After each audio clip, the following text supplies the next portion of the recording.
Quando chegamos no fim do capítulo 9 de Gênesis, nós vemos a aliança que é feita aqui com Noé, a aliança noádica, não é, Guga? E depois desse momento de aliança, nós temos uma apresentação aqui dos filhos de Noé de uma forma um tanto problemática, especialmente com um dos filhos, né? A partir do verso 20, nós temos uma atitude de Cã que é bem deplorável, depois você pode ler na sua casa. E, finalmente, no verso 29, diz que Noé viveu, no total, 950 anos e morreu. No capítulo 10, nós temos a descrição das gerações dos filhos de Noé.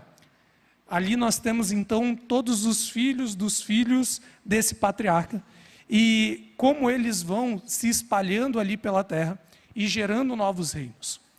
É interessante que quando a gente chega no final desse capítulo, introduzindo aqui o capítulo 11 do livro de Gênesis, nós percebemos que é muito fácil para a raça humana se corromper.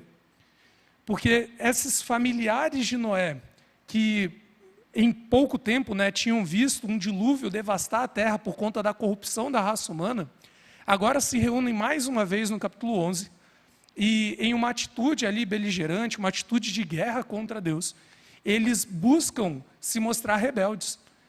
Eles decidem construir ali uma cidade, para eles uma torre.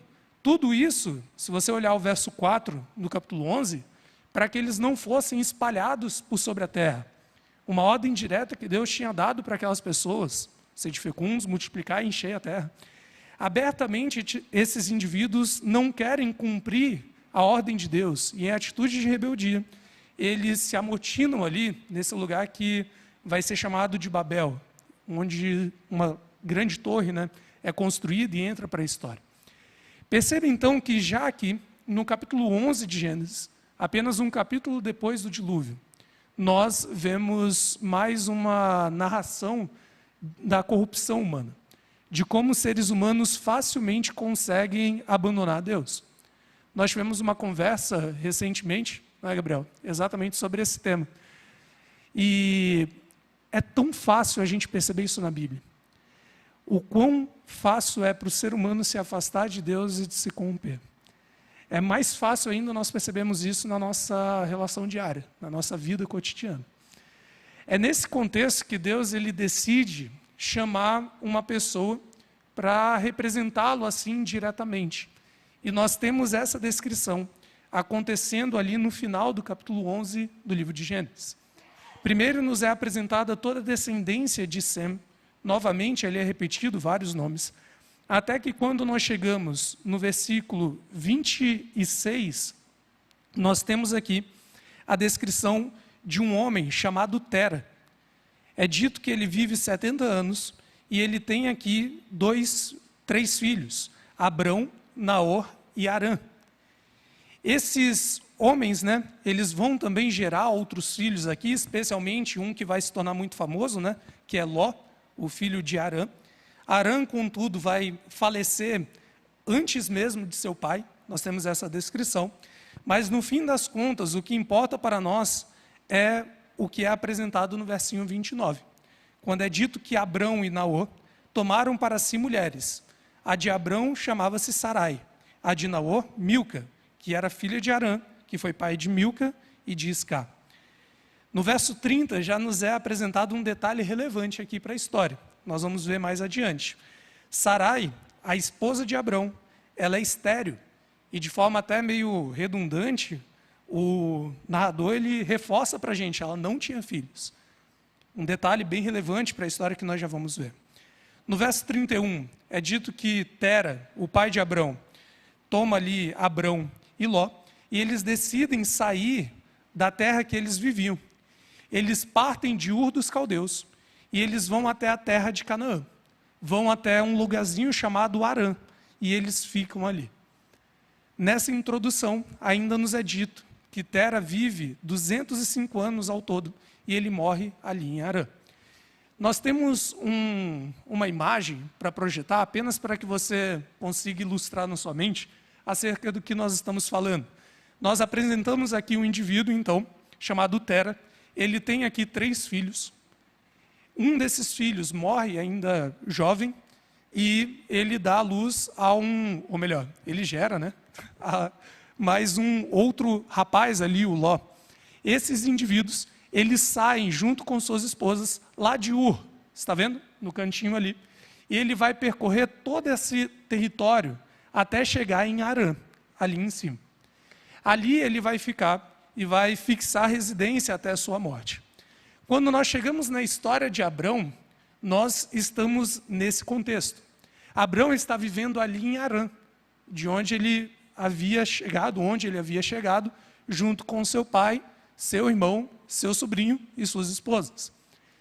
Nesse contexto, nós temos o primeiro diálogo aqui entre Abrão e Deus, no capítulo 12 de Gênesis, a partir do verso 1. Deus chega para esse indivíduo e diz: olha, sai da tua terra, da tua parentela e da casa de teu pai, e vai para a terra que te mostrarei. Eu sei que você já deve ter ouvido essa fala de Deus, mas é importante que você não banalize ela. O que Deus pede aqui, ou ordena que Abraão faça, é algo muito importante, muito difícil de se fazer. O pai de Abrão era um homem de muitas posses, era um homem aqui respeitado neste local, e Abrão, ele agora precisa sair dali. Esse sair é num sentido de romper relações com a sua família, com a sua tradição, com a sua herança, com as suas posses, com tudo aquilo que já estava instituído ali em Harã. Talvez algo que foi difícil de instituir depois da saída de Ur. Então perceba que a ordem de Deus para Abrão, ela é difícil de ser cumprida. Se não bastasse, nós podemos entrar aqui no contexto em que nós não temos relatos de que Deus conheça profundamente, ou melhor, que Abrão conheça profundamente quem é esse Deus que está falando com ele nesse momento. Nós vamos ver ao longo da narrativa que é apenas mais adiante que Abrão vai conhecer melhor esse Deus. Inicialmente, ele não parece saber muito a respeito dessa divindade que aparece para ele e fala: sai daí, e eu vou te mostrar uma terra. Junto com a promessa, no verso 2 e 3, de que ele faria de Abrão uma grande nação, ele abençoaria Abrão, engrandeceria o nome dele, e ele seria uma bênção. Junto a essa última promessa, no verso 3, ele explica: abençoarei os que te abençoarem, e amaldiçoarei os que te amaldiçoarem, em ti serão benditas todas as famílias da terra. Antes deste momento, nós temos uma situação da relação humana com a divindade que envolve muito mais uma característica universal. Cada pessoa podia acessar a divindade de uma forma mais pessoal, mesmo que não cara a cara, como no Éden. Quando nós olhamos para Gênesis 12, talvez diante desse contexto reiterado e contínuo de corrupção dos seres humanos, nós vemos Deus agora instituindo uma espécie de um mediador entre a raça humana e o próprio Deus, né, e a divindade. Ou seja, Deus coloca agora alguém para intermediar essa relação, para ficar ali no meio, para comunicar as duas partes. Abrão, ele vai ser então o pai de uma nação que vai proporcionar bênção para todas as famílias da terra. Essa é a ideia. Tente se colocar um pouco no lugar de Abrão neste momento. Você tem uma vida confortável, boa, bem instituída em um determinado local. Deus manda você abandonar absolutamente tudo. Você não conhece profundamente esse Deus ainda. Apenas mediante uma promessa de que você seria uma grande nação, abençoada, engrandecido, e você tem uma missão junto com isso, de abençoar outras pessoas. É interessante que a resposta de Abrão, a resposta ativa, né, ela é imediata. Na narração do texto é dito que Abrão, ele parte então, como Deus ordenou. Ele sai dali. Ele então leva Ló com ele, o seu sobrinho, né? E para que a gente entenda bem o que está acontecendo, ainda nos é informado que Abrão, neste momento, tinha 75 anos de idade. Nós não estamos falando aqui de um jovem, não estamos falando de alguém que está no auge de sua idade, estamos falando de alguém que já viveu bastante, para necessariamente não querer sair para se aventurar em uma nova realidade ou novas possibilidades. Grave também essa informação de que Abrão tinha 75 anos. Isso é relevante para a gente entender toda a progressão dessa história. Vai ser bem importante. Abrão, então, sai de lá. Ele leva consigo, Sara, sua esposa, Sarai ainda, Ló, o seu sobrinho. Ele pega tudo que ele tem, sai de Harã e vai até a terra de Canaã. Qual tinha sido a ordem de Deus? Vá por uma terra que te mostrarei. Quando ele chega até Canaã, a terra que Deus tinha ordenado para ele, você espera que as promessas de Deus comecem a se cumprir. É interessante que o processo aqui da construção narrativa, ela dá a ideia de que tudo seria um tanto rápido. Você precisa sair dali, ir até ali, e chegando lá, as promessas que eu te fiz vão se cumprir. Abrão, ele chega até Canaã no verso 5. Ele vai e atravessa até a terra de Siquém, no verso 6. Os cananeus habitavam neste período ali na terra, e ele fica ali. É neste momento, inclusive, que Deus aparece para Abraão no verso 7. Ele repete ali, ele reitera, retoma a promessa e diz, olha, toda essa terra que você está vendo, eu vou entregar para a tua descendência. Abraão, então, edifica um altar e fica ali naquele local, naquela região.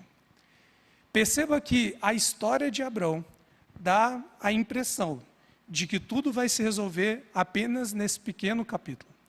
E se você não conhecesse a história, talvez você pensaria que a partir de agora, tudo vai estar bem. Abrão vai se tornar aquele grande patriarca que nós conhecemos. Ele vai se tornar o pai dessa nação que persiste até hoje. Mas quando nós olhamos para o restante, a gente vê que é bem o contrário disso. No verso 10 é dito que houve uma grande fome na terra ali de Canaã. E por conta disso, Abrão, ele sai daquela região e vai até o Egito. Você está vendo o Egito ali embaixo? Ele vai até lá em busca de comida, de locais melhores para se viver. Chegando lá, nós vemos a primeira atitude negativa de Abrão. Abrão, ele tinha consciência de que a esposa dele era muito bonita. E a descrição que é dada para Sarai é algo assim ímpar. É algo ímpar. É muito raro você saber descrições físicas de personagens bíblicos. Nós já falamos isso em outros momentos. Só que Sarai, ela é apresentada por diversas vezes como alguém extremamente bonito. Se não bastasse essa apresentação do narrador, nos é dito, inclusive, que todo mundo ao redor de Sarai percebia ela assim. Não é à toa que Abrão chega no Egito e ele fala, olha, se alguém perguntar quem é você, você vai falar que você é minha irmã. Porque senão eles vão me matar para ficar com você. E Abrão está errado. Não tente agora romantizar a atitude de Abrão. Ele não faz o que é correto. Aqui há, inclusive, uma tensão entre aquilo que Deus tinha falado que Abrão seria com o que de fato ele está sendo. Porque lembra? Deus tinha falado para Abrão, olha, você vai sair para uma terra, eu vou te abençoar e em ti todas as nações serão benditas, abençoadas. Só que quando nós nos deparamos aqui com a história dele, se relacionando com essa primeira nação, nós vemos que por conta da mentira que Abraão insere ali, que ele manda ou orienta que Sara fale, nós temos um grande problema sendo causado para o faraó e para o seu país ali. Se você olhar o verso 17, do capítulo 12 de Gênesis, você vai ver isso, que o Senhor pune faraó e a sua casa com grandes pragas, por causa de Sarai, mulher de Abrão. Aquele homem que deveria trazer bênção para todas as nações, começa ali a sua peregrinação de fato, trazendo grandes pragas na vida deste povo, por simplesmente decidir ali contar uma mentira. Percebe então que mesmo que Abrão seja um homem extremamente aqui já instituído, bem estabelecido, maduro, ele ainda tem muito a se desenvolver. Ele não confia, por exemplo, que Deus ele iria protegê-lo ali naquele momento. Ele parece não confiar que tudo vai ficar bem, e ele usa de artimanhas negativas, e problemáticas para poder conseguir se safar de situações que ele apenas antecipou. Isso nos traz alguma luz, talvez, da razão que faz com que a história de Abraão não se resolva tão rapidamente. Um outro ponto nos é aclarado também no capítulo 13.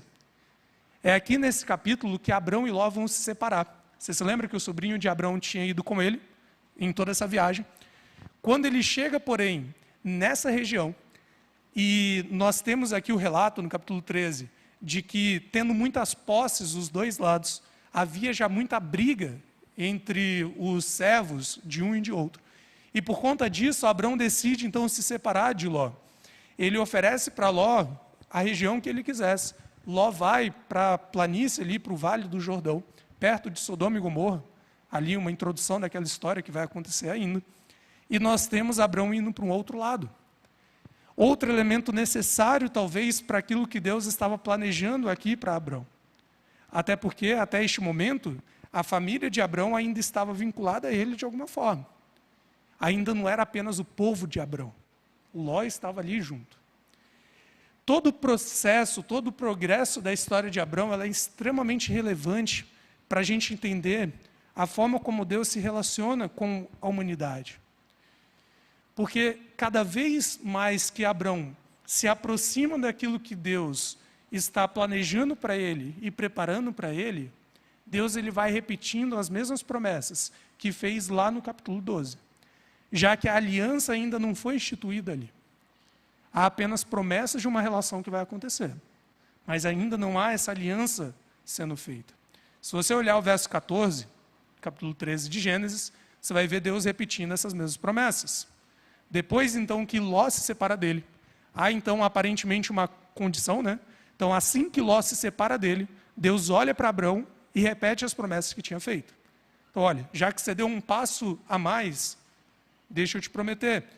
Olha o verso 14. Ergue os olhos e olha desde onde estás para o norte, para o sul, para o oriente, para o ocidente. Porque toda essa terra que vês, eu darei a ti e à tua descendência para sempre. Pela primeira vez, nós temos aqui uma descrição melhor, uma ampliação da promessa da descendência, no verso 16. Ele diz que a descendência de Abrão seria como o pó da terra, de maneira que se alguém puder contar o pó da terra, então se contará também a sua descendência. Mais uma vez, Deus promete, olha para tudo isso eu vou te dar, vai ser tudo seu. E você vai ter um povo, uma descendência tão ampla, que você vai conseguir possuir tudo isso. Mais uma vez, contudo, essa promessa ela não se cumpre. Quando nós chegamos no capítulo 14, nós vemos a introdução de uma guerra aqui que acontece. Uma guerra que não tem muito a ver com Abrão. Abrão só se envolve nessa guerra porque, estando Ló vivendo próximo ali de Sodoma, o rei de Sodoma estando envolvido, ao ser atacado, Ló é levado junto. E então Abrão vai ali se envolver também. Ele, então, a partir do verso 12, vai rumo a esses reis, ele vence os reis ali que haviam levado Ló como cativo, e então ele traz de volta, se você olhar o verso 16, você vai perceber isso, ele traz de volta todos os bens, e também a Ló, seu sobrinho, os bens dele e ainda as mulheres e o povo. Após voltar, Abrão de ferir a Quedorlaomer, e aos reis que estavam com ele, saiu-lhe ao encontro o rei de Sodoma, no vale de Safé, que é o vale do rei. Depois dessa guerra, acontece mais um passo aí dessa progressão de Abrão rumo à aliança com Deus.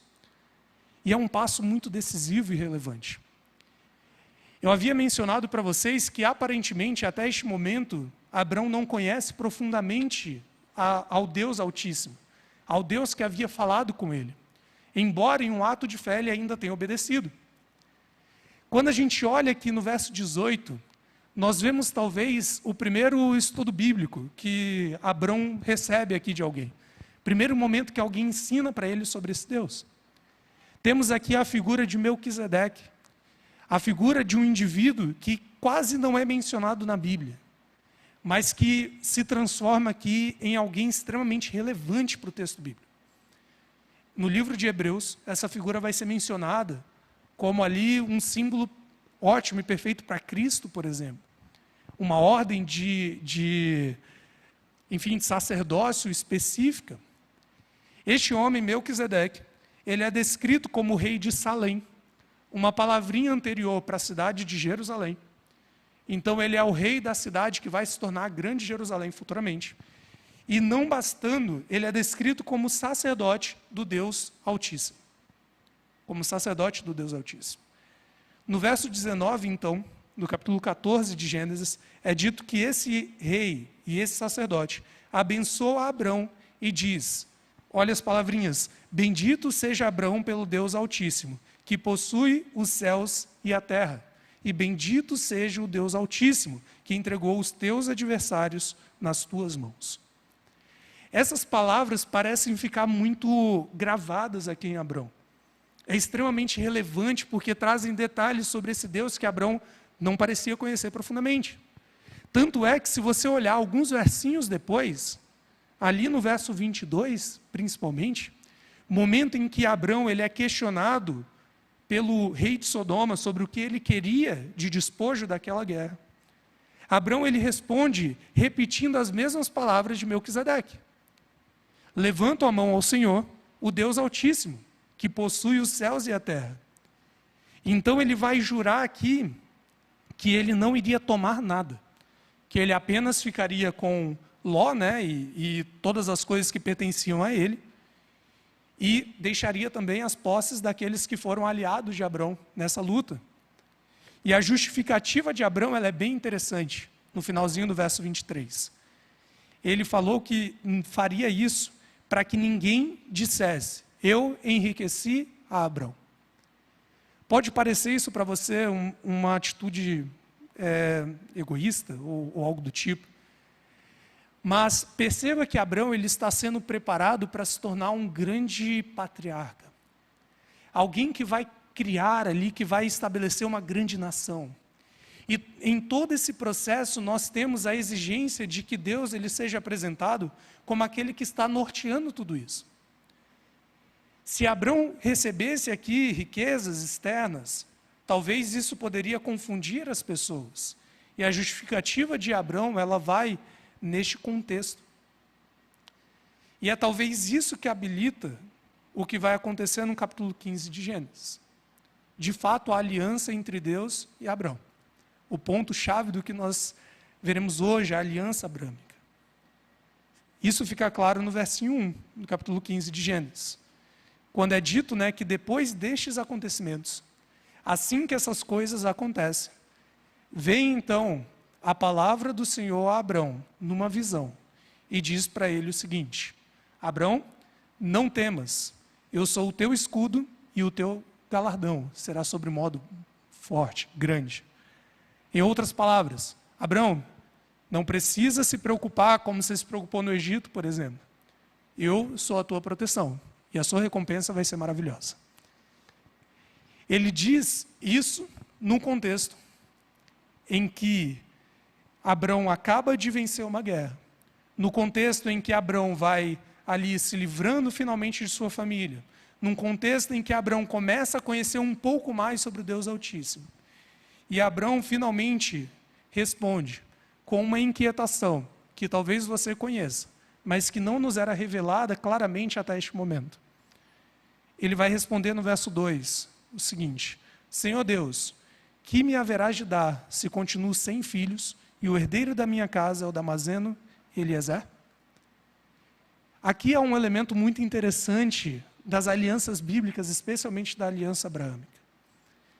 Deus ele havia prometido para Abrão uma grande terra e uma descendência enorme que iria cobrir toda essa terra. Só que nós temos aqui um impedimento muito claro, uma impossibilidade de cumprimento disso, é o simples fato de que Sarai, como for anunciado antes, era estéril e Abrão não tinha filhos. Pela terceira vez, Deus vai repetir aqui as promessas para Abrão, e apenas agora Abrão olha para Deus e fala, ok, como que eu vou receber isso se eu não tenho sequer um filho até agora? E aqui talvez fiquem as primeiras implicações disso para a nossa vida cotidiana, algo que a gente vai reforçar mais adiante. Diante das promessas que Deus faz para nós, é comum nós olharmos para Deus e falarmos, mas Senhor, como que isso vai se concretizar? Já que quando eu olho para a minha vida, eu não tenho nenhum básico para isso acontecer. Isso é muito comum. Porque, de fato, quando nós comparamos as promessas de Deus com a nossa realidade, nós vemos que nos falta muita coisa. E Abrão se depara com isso. Ele continua no verso 3, dizendo: a mim não me concedeste descendência, então um servo nascido em minha casa vai ser o meu descendente, o meu herdeiro. Abrão, ele começa a desconfiar aqui, ou a agir de forma incrédula perante a promessa de Deus. E, inclusive, é interessante, porque ele já busca ali uma forma de resolver a situação. Ele fala: olha, o Senhor não me entregou, mas tudo bem, meu servo vai servir como herdeiro. Ao que logo, e este é um ponto interessante, a partícula que aparece aqui é de forma imediata mesmo. Enquanto ele estava falando, Deus vira e responde a Abrão, imediatamente, dizendo: olha, não será este o teu herdeiro, mas aquele que será gerado de ti será o teu herdeiro. Esse é um ponto interessante. Por diversas vezes a gente tem o costume de pegar ali as promessas de Deus e tentar reduzir elas. Adaptar elas à realidade, por vezes miserável, negativa e ruim que a gente vive. A gente fala: não, olha, a gente vai viver isso daqui porque é tudo que eu consigo. Quando na realidade Deus, ele intervém e fala: não, o que eu te prometi é o que de fato eu vou te entregar. É o que de fato eu tenho preparado para ti. E ele repete então as promessas. No verso 5, ali. Então conduziu-o até fora e disse: olhe para os céus e conta as estrelas, se é que podes. Ele disse: será assim a tua posteridade. Outra hipérbole, né? Outro exagero óbvio que Deus ele vai colocar. E aqui, finalmente, há ali a peça de virada na história de Abrão. Porque, muito embora Abrão ele estivesse progredindo e seguindo, para que finalmente ele conseguisse chegar neste momento, é o verso 6 do capítulo 15 que muda tudo aqui. Até este momento, Deus havia repetido várias vezes a promessa, mas ele não tinha se posto em aliança com Abrão. Porque era necessário esse passo aqui no verso 6, onde é dito o seguinte: Abrão então creu no Senhor, e isso lhe foi imputado para a justiça. Abrão exerceu fé, e isso lhe foi imputado para a justiça. Há aqui dois elementos relevantes para a gente entender. E todos eles reflexões já do Novo Testamento, muito claras. A primeira delas vem de Paulo, quando ele vai trabalhar o conceito de graça, que nós conversamos aqui na classe bíblica, algumas quartas-feiras atrás. Depois você pode procurar aí nos vídeos no canal da igreja. Paulo, ele trabalha esse versinho para dizer o seguinte: nunca houve salvação, justificação ou qualquer relação de Deus com os seres humanos com base naquilo que os seres humanos são, ou com base em algum merecimento. Abrão não merecia a relação com Deus aqui. Ele não merecia ser justificado, tornado justo. Tudo isso foi feito por intermédio de fé. E aí Paulo vai trabalhar a partir dessa ideia a noção de justificação pela fé, de fato. Que a graça de Deus, ela está presente desde o início lá da Bíblia, e sempre vai estar. E aí volto a pensar com vocês a mesma coisa que nós pensamos várias quartas-feiras atrás. Não é incomum nós olharmos para a realidade da nossa vida e da humanidade, olharmos para a realidade de quem Deus é e falarmos: é impossível para Deus se relacionar conosco. Porque, de fato, se fôssemos colocar no preto e no branco, seria impossível. O ponto que a gente precisa entender é que a graça de Deus, manifestada a partir desse interesse de se relacionar, é um elemento fundamental para as relações e para a sua própria justificação. Essas relações são pautadas em quem Deus é, e não em quem nós somos. Ainda assim, há um passo que o ser humano precisa dar, que é aquilo que nós chamamos de fé. Mediante o exercício da fé, o ser humano habilita Deus a agir e se relacionar com Ele. No processo, então, da relação humana com a divindade, entenda isso: Deus se relaciona conosco a partir do princípio da graça, porque Ele quer e deseja. Até no contexto da aliança nós já vimos isso: a aliança é um vínculo soberanamente administrado. É alguém maior que decidiu se envolver. Mas entenda que esse interesse divino de se relacionar conosco de forma graciosa, misericordiosa, bondosa e por vontade dele, não por merecimento nosso, só pode ser real, só é acessado por nós a partir do exercício da fé, a partir da crença. E aqui nós podemos mencionar vários textos bíblicos que vão nesse sentido, como aquele chave ali: sem fé é impossível ao homem agradar a Deus. Sem fé é impossível você se relacionar com Ele. Às vezes, é esse ponto que falta para nós. Deus, Ele dispõe diversas promessas para nós. Ele dispõe diversas realidades para a gente apenas aceitar ou tomar posse, como alguns dizem. E isso apenas pode acontecer a partir de um exercício de fé. Sem fé, essa relação ela é impraticável.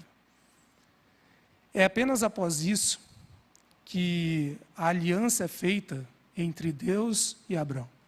Se você olhar o verso 7, você vai ver o momento de algo da aliança que nós chamamos de titulação e prólogo histórico. Nós vimos isso na primeira slide que eu apresentei aqui para vocês.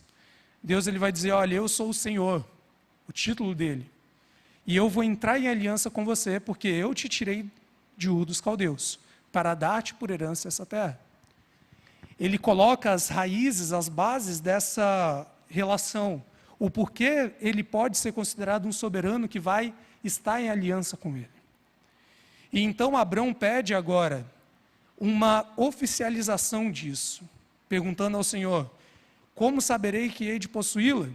E Deus lhe ordena algo, no verso 9. Toma-me uma novilha, uma cabra e um cordeiro, cada qual de 3 anos, uma rola e um pombinho. Abrão entende imediatamente o que vai acontecer. Afinal de contas, as alianças são da cultura do Antigo Oriente Próximo, faz parte ali dele.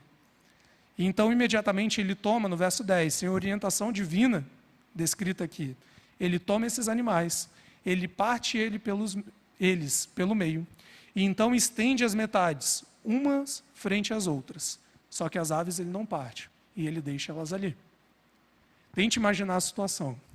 Abrão com vários animais partidos diante dele, esperando Deus fazer alguma coisa. E mais uma vez, demora. Mais uma vez demora. As aves de rapina começam a descer ali e Abrão começa a enxotá-las. A demora é tanto que no verso 12 é dito que ao pôr do sol, Abrão ele dorme, cai profundo sono sobre ele. E é apenas nesse momento que Deus ele aparece. Primeiro em uma visão, um sonho, e depois ali de fato.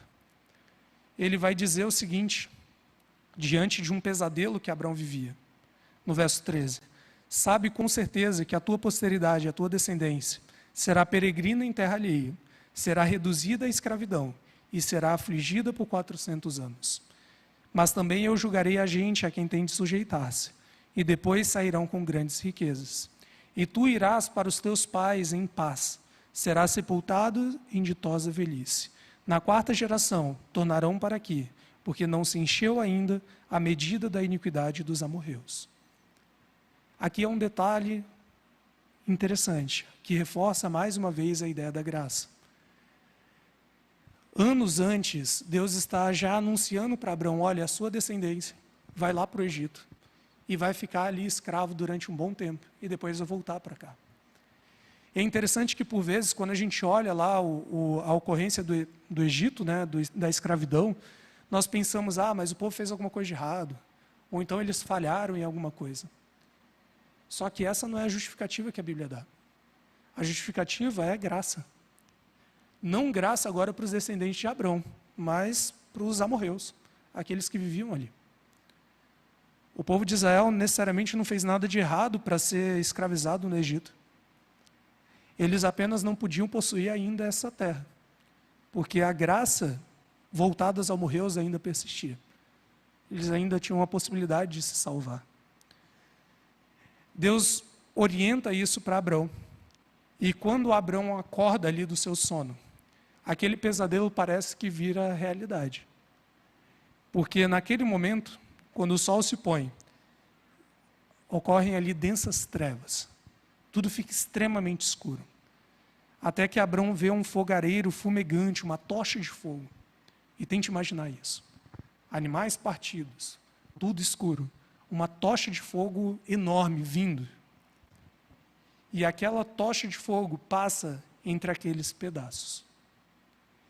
No verso 18 é dito que naquele mesmo dia, o Senhor fez aliança, ou cortou a aliança, como aparece no original, com Abrão, dizendo: a tua descendência dê essa terra, desde o rio do Egito até o grande rio Eufrates. Lembra o conceito de aliança? A aliança é um vínculo de sangue, soberanamente administrado. Deus, como soberano, decide se relacionar com Abrão. E diante dessa relação, a presença da morte ela é constante. Vimos isso lá em Noé. O arco apontado ali para aquele que descumprisse a aliança. Nós vemos aqui também. O ato de cortar esses animais era um símbolo daquilo que ocorreria com aquele que descumprisse a aliança.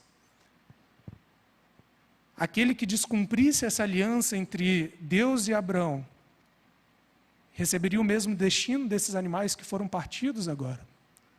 Só que assim como o arco, que é apontado unicamente para Deus, Abrão ele não passa por entre esses animais agora.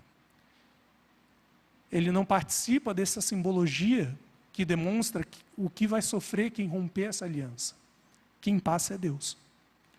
Na figura de um fogo que vai passar por ali, se comprometendo mais uma vez a assumir ali os riscos dos rompimentos desse processo de relação. Mais uma vez demonstrando a sua graça e a sua misericórdia. É neste momento que Deus finalmente faz essa aliança com Abrão, prometendo terra e prometendo uma grande descendência. Quando nós olhamos no capítulo 16, contudo, nós vemos mais uma vez essa promessa confrontada com a impossibilidade dela acontecer. Mais uma vez é nos dito que Sarai, a mulher de Abrão, não lhe dava filhos. Mais uma vez é dito que Abrão ele não tinha ninguém sequer para começar a sua descendência. Aqui nós temos, agora não Abrão tentando resolver a situação, colocando Eliezer na frente, como herdeiro. Agora Sarai tentando resolver, falando: olha, eu tenho aqui minha serva, a egípcia Agar, então toma ela, você terá um filho e ele será como meu filho. Sarai tenta também resolver isso, porque a promessa de Deus ela está demorando um tanto. Se você prestar atenção no verso 15 e 16, você vai perceber que quando Ismael nasce, Abrão ele já tem 86 anos. Já se passaram 11 anos desde a saída de Harã. 11 anos desde a primeira promessa que ele teria uma grande descendência. E até esse momento ele não tinha filhos. Sarai e Abrão tomam uma decisão muito ruim, o que acaba trazendo uma série de confusões e problemas para eles. Nós já falamos isso, muito embora a poligamia ela esteja presente na Bíblia, não é bem um caso de poligamia aqui, mas o princípio geral é o mesmo. Muito embora ela esteja presente, essa realidade ela sempre traz problemas devastadores para as famílias bíblicas, sempre. Aqui nós temos Agar se achando mais do que a sua senhora, neste momento, ela fugindo pela primeira vez da presença de Sarai, porque Sarai começa a humilhar Agar, ela tendo que voltar aqui, porque o anjo do Senhor chega até ela e orienta que ela volte, e não é a vez que Agar fugiu ali pela segunda vez, e quase morre ali com seu filho, é a primeira vez, ela foge duas. Diante de todo esse contexto, Ismael nasce, e Abrão vive durante um bom tempo, como se esse fosse o filho dessa promessa. Quando olhamos para o capítulo 17, nós vemos que mais 13 anos se passam. Abrão ele tem agora 99 anos. 99 anos. Nós estamos falando de basicamente 25 anos, desde a primeira promessa de Deus. 25 anos. E Deus ele aparece de novo.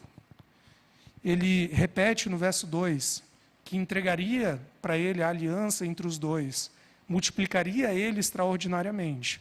E depois de 25 anos, Abrão tem um filho, que nem esse, que é com a sua esposa. Ele repete esse contexto para Abrão.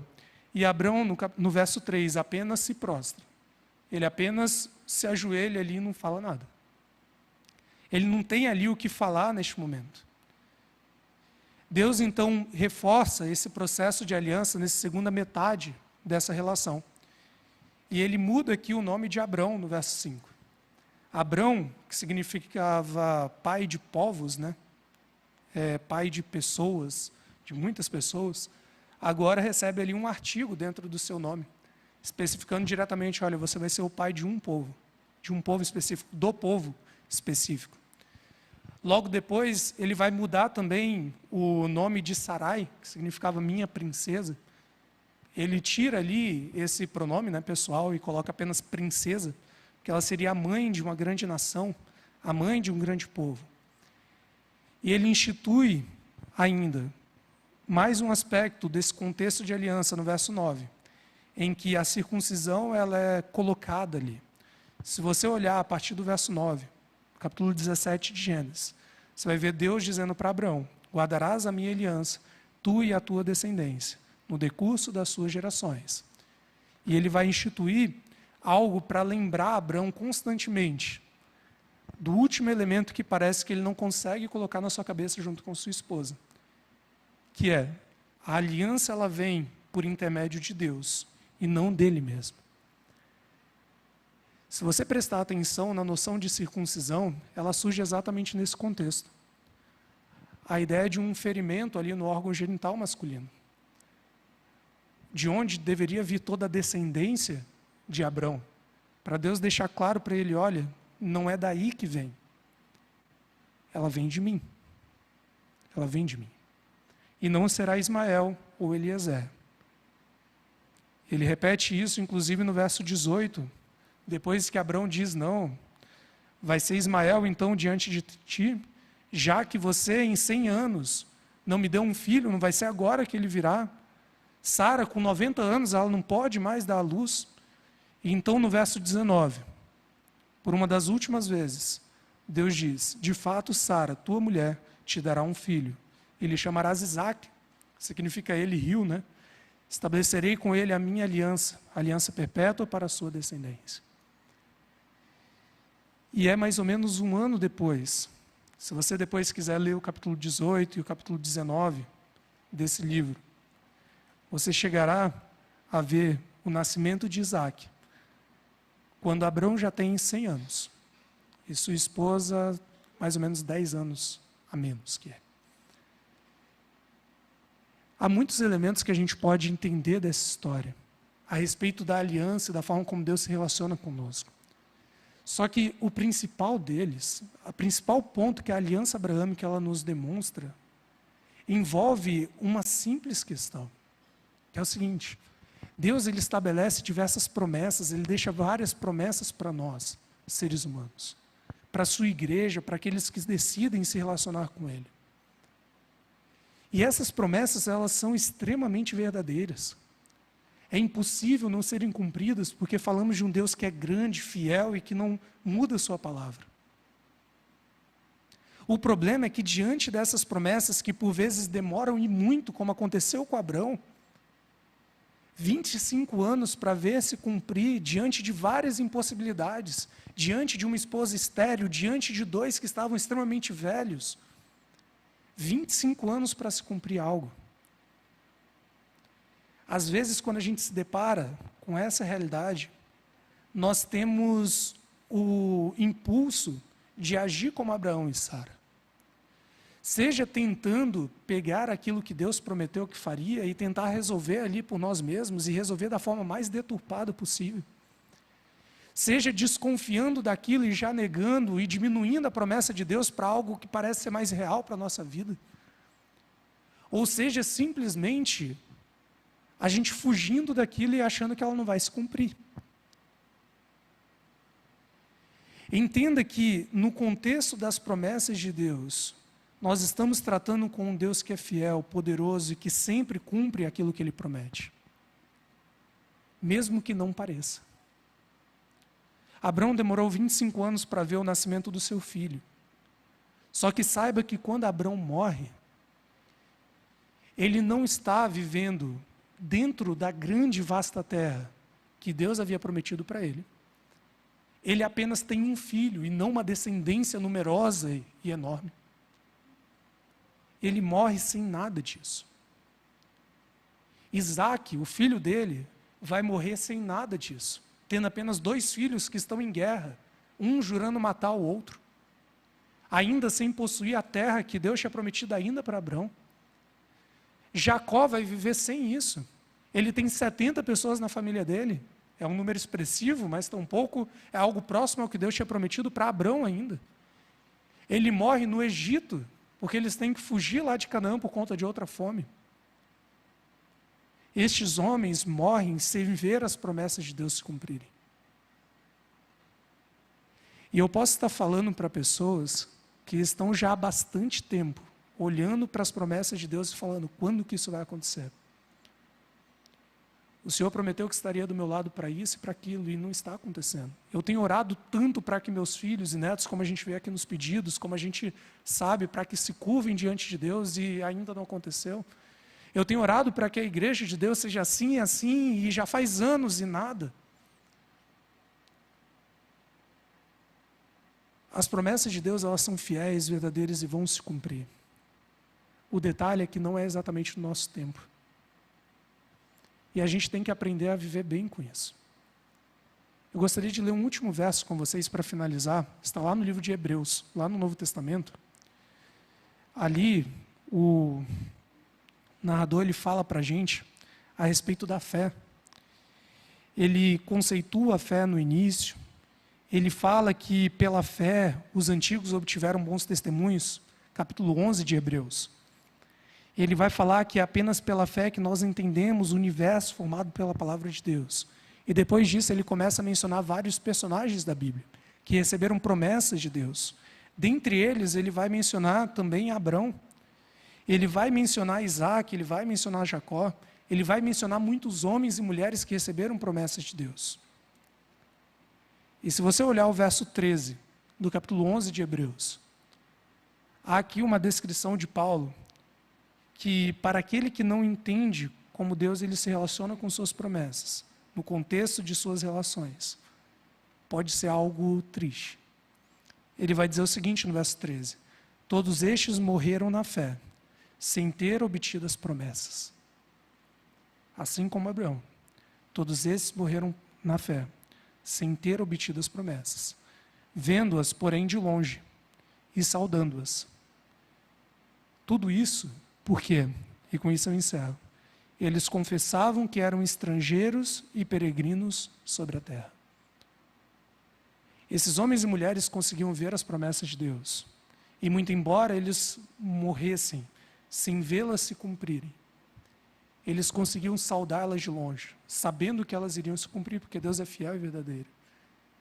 Simplesmente porque eles entendiam que este mundo não era o mundo deles.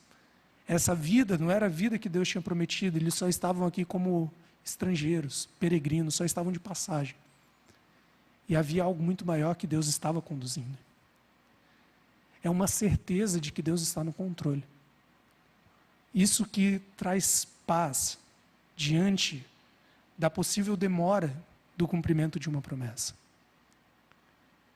Como eu disse, quando Abraão morreu, estava muito longe de Israel se tornar o que se tornou. Só que hoje nós vemos um povo que depois de séculos e séculos de existência ainda se mantém. Depois de ser perseguido por tantas pessoas, ainda se mantém. Mais forte que nunca. Simplesmente porque Deus é fiel. E Ele cumpre aquilo que Ele decide falar. Mesmo que demore, fique tranquilo nas promessas que Deus fez para você. Fique tranquilo. Pode ser até que você não veja o cumprimento agora, mas vai se cumprir, sem dúvidas.